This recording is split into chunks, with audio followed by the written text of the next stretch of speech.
Hello friends, welcome to SSC coaching centre. दोस्तों, आज की वीडियो में गणित के वो क्वेश्चन हैं जो बार बार एग्जाम में पूछे जाते हैं। होता क्या है, थोड़ी सी संख्या को चेंज कर देंगे और क्वेश्चन वही पूछ लेंगे।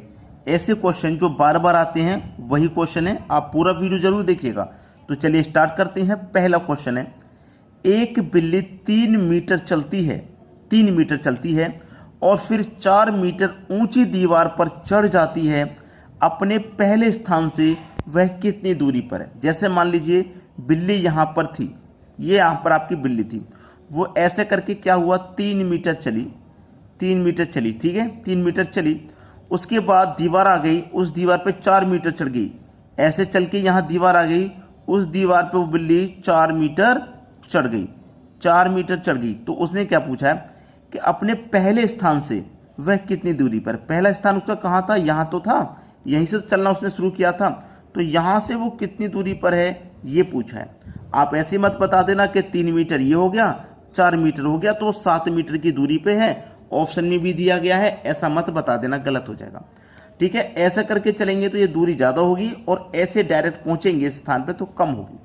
तो आप अच्छी तरीके से जानते हैं कि ये क्या होता है, ये आधार होता है यानी कि बेस, ठीक है। और ये क्या होता है, हमारा लंब यानी कि हाइट होती है। और ये क्या होता है, हमारा कर्ण, ठीक है। अब देखिए, हमारे के पास लंब भी पता है, आधार भी पता है, कर्ण निकालना है। तो कर्ण बराबर फॉर्मूला अगर आपको नहीं आता हो तो अभी कभी नोट कर लीजिए अपनी कॉपी में, ठीक है। क्योंकि होता क्या है, कर्ण बराबर होता है आधार का स्क्वायर प्लस लंब का स्क्वायर, ये होता है आधार का स्क्वायर प्लस लंब का स्क्वायर। तो चलिए, आधार आपका कितना है, 3 है, तो मैं 3 का स्क्वायर कर दूंगा यानी कि 9, प्लस लंब कितना है मेरे पास 4 है, तो मैं 4 का स्क्वायर कर दूंगा यानी कि 16, और पूरे के ऊपर ये स्क्वायर रूट का साइन है। अब 9 प्लस 16 दोनों को ऐड कर दूंगा तो ये 25 हो जाएगा, और पूरे के ऊपर स्क्वायर रूट का साइन है, ठीक है। अब 25 का स्क्वायर रूट जब मैं सॉल्व करूंगा तो 5 आ जाएगा, और हम निकाल क्या रहे हैं, कर्ण ही तो निकाल रहे हैं भाई। तो कर्ण आपका कितना हो गया, 5। तो यहाँ पे क्या आएगा, 5। तो यहाँ मूल स्थान से, पहले वाले स्थान से वो कितनी दूरी पर है, 5 मीटर की दूरी पर है। पहला ऑप्शन सही हो जाएगा। आसानी से सभी को समझ में आ गया होगा, कोई दिक्कत नहीं। फॉर्मूला जरूर नोट कर लेना, ये कर्ण वाला, ठीक है। चलिए अब देखेंगे अगला सवाल। अगला प्रश्न है, नीचे दी गई श्रृंखला में प्रश्न चिन्ह के स्थान पर कौन सी संख्या आएगी। एक श्रृंखला, एक सीरीज आपको दी गई है और ये रहा आपका प्रश्न चिन्ह। यहाँ पे कौन सी संख्या आएगी ये आपको बताना है। देखिए, 3, 5, 6, 12, 12। ऐसा क्वेश्चन जब आ जाए तो एक संख्या को छोड़ करके रिलेशन बनाते हैं। तो मैं 3 के बाद में एक संख्या को रिलेशन छोड़ दूंगा तो 6 से रिलेशन बनाऊंगा। 3 से 6 हो गया तो 3 का 2 गुना 6 होता है। फिर एक संख्या को छोड़ के रिलेशन बनाऊंगा तो 6 से 12 हो गया यानी कि 6 का फिर से 2 गुना हो गया, यहाँ भी 2 गुना हुआ, यहाँ भी। अब देखिए, फिर से एक संख्या को छोड़ दूंगा तो 24 पे आ जाऊंगा, तो 12 का 2 गुना फिर से 24 होता है। तो समझ में आ गया। अब जो छोटी हुई संख्या उनका रिलेशन बनाएंगे। जैसे 5 से 12 हो गया तो यहाँ पे तो मल्टीप्लाई हो रहा था, ठीक है। यहाँ पे क्या हो रहा है, प्लस का 7 हो रहा है। देखिए, 5 में 7 जोड़ देंगे तो 12 हो जाएगा। अब यहाँ पे 7 जोड़ा तो भाई यहाँ पे भी 7 जोड़ेंगे, 12 में 7 जोड़ेंगे तो 19 हो जाएगा। अब फिर आगे चलेंगे तो यहाँ पे भी 7 जोड़ेंगे और 19 में 7 जोड़ेंगे तो 26 हो जाएगा। बिल्कुल सही, 26 आ रहा है। 19 में जोड़ने पे तो 26 आ रहा है। तो यहाँ पे हमारी प्रश्नवाचक चिन्ह की जगह पे जो संख्या आएगी वो 19 ही आएगी, यानी कि पहला ऑप्शन हमारा बिल्कुल सही जवाब है। क्लियर है, सभी को आसानी से समझ में आ गया होगा। अब देखेंगे अगला प्रश्न। अगला प्रश्न है, नीचे दी गई श्रृंखला में अगली संख्या क्या होगी। एक श्रृंखला, एक सीरीज दी गई है बड़ी बड़ी संख्याओं की। अब इतनी बड़ी संख्या में आप देखिएगा, ये मेरी पहली संख्या है, ये दूसरी और ये तीसरी, ये चौथी, पांचवी क्या आएगी। ध्यान रखना कि 5, 8, 9, 6, 5, 4, 2, 3, 7। अब यहाँ पे देखिए 5 नहीं है मेरे पास, 5 यहाँ पे दूसरी संख्या मैंने दिया क्या, वरना 8 के बाद में पूरी सेम संख्या है, सेम संख्या है। 5 को हटा दिया, यहाँ पे आ गए, दूसरी संख्या बन गई, पहली संख्या में से दूसरी बन गई 5 को हटाने के बाद। अब दूसरी से तीसरी बनाएंगे तो यहाँ पे देखिए 8, 9, 6, 5, 4, 2, 3, 7, 89654237 लास्ट वाली संख्या को यहाँ पे हटा दिया, यहाँ पहली को हटाया, यहाँ लास्ट वाली को हटाया, तीसरी संख्या बन गई। अब तीसरी से चौथी बनाएंगे, तो तीसरी से चौथी बनाएंगे तो 89654238 नहीं है 965423 965423, यहाँ पे 8 नहीं दिया गया, यानी कि यहाँ से पहली संख्या हटा दी, यहाँ से लास्ट वाली हटा दी, यहाँ से पहली हटा दी, तो यहाँ से अब क्या करेंगे, लास्ट वाली हटा देंगे।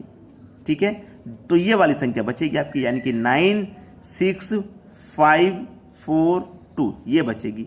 ये हमारा आंसर हो जाएगा 96542, 96542 डी ऑप्शन हो जाएगा सही जवाब। इतनी बड़ी बड़ी संख्याओं को करना इतना आसान नहीं होता, लेकिन मैं आपको बहुत आसानी से बताता हूं ताकि आपकी समझ में अच्छे से आ जाए।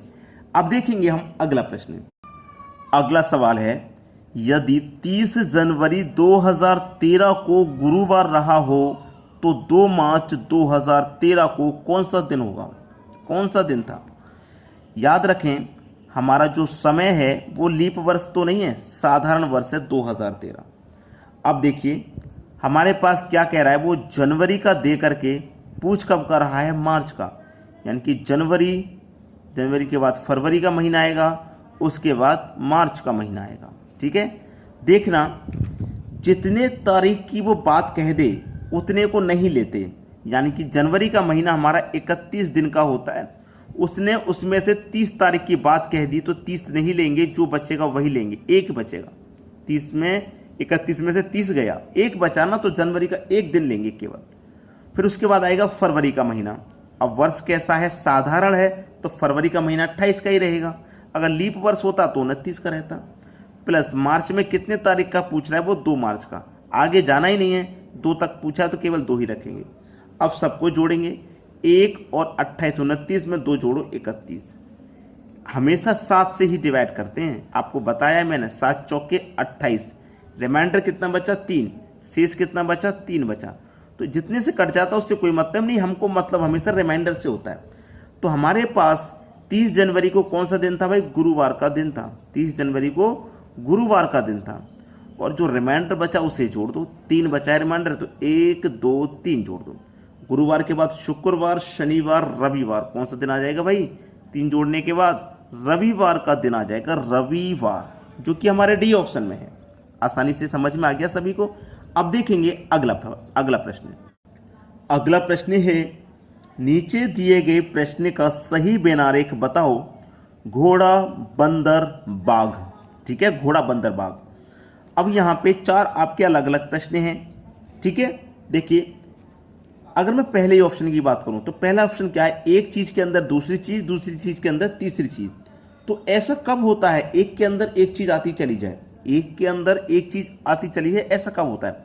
ऐसा जब होता है जैसे में भारत हो, जैसे भारत, ठीक है, भारत के बाद फिर उत्तर प्रदेश हो, ठीक है, उत्तर प्रदेश के बाद फिर लखनऊ हो, ठीक है, लखनऊ हो। तो ऐसे प्रश्न में क्या होगा, ये वाला बनेगा, क्योंकि देखिए सबसे बड़ा भारत के अंदर ही उत्तर प्रदेश आता है और उत्तर प्रदेश में ही लखनऊ आता है। तो पहली वाली आकृति इस तरीके से मैच होती है, लेकिन ऐसा तो घोड़ा, बंदर, बाघ में हो नहीं सकता। और जबकि घोड़ा, बंदर, बाघ तीनों ही जानवर हैं, घोड़ा, बंदर, बाघ तीनों ही जानवर हैं। अब इसमें देखिए ये भी नहीं हो सकता, ये बात आप जानते हैं कि एक के अंदर एक चीज़ नहीं आ रही, ये भी नहीं हो सकता। और घोड़ा, बंदर, बाघ तीनों अलग अलग जानवर हैं, तो आपका भी ऑप्शन ही सही हो जाएगा। ठीक है, आसानी से समझ में आना चाहिए, ऐसा क्वेश्चन कभी भी हो आसानी से समझ में आना चाहिए। और जो आपका वेन डायग्राम है, वेन आरेख वाले जो क्वेश्चन है, मैं आपके लिए पूरा चैप्टर लेके आऊँगा एक ही दिन में, पूरा चैप्टर। ठीक है, मैंने 1 से 2 दिन कोशिश भी की थी, लाइव स्ट्रीम नहीं हो रहा है मेरे मोबाइल से, इसलिए मैं नहीं लेके आ पाया, लेकिन लेके आऊँगा आप। ठीक है, आप चिंता ना करना, मैं जरूर लेके आऊँगा। तो आज के वीडियो में दोस्तों इतना ही। आपको बस वीडियो पसंद आया है तो शेयर जरूर कर दिया करें। ठीक है, धन्यवाद।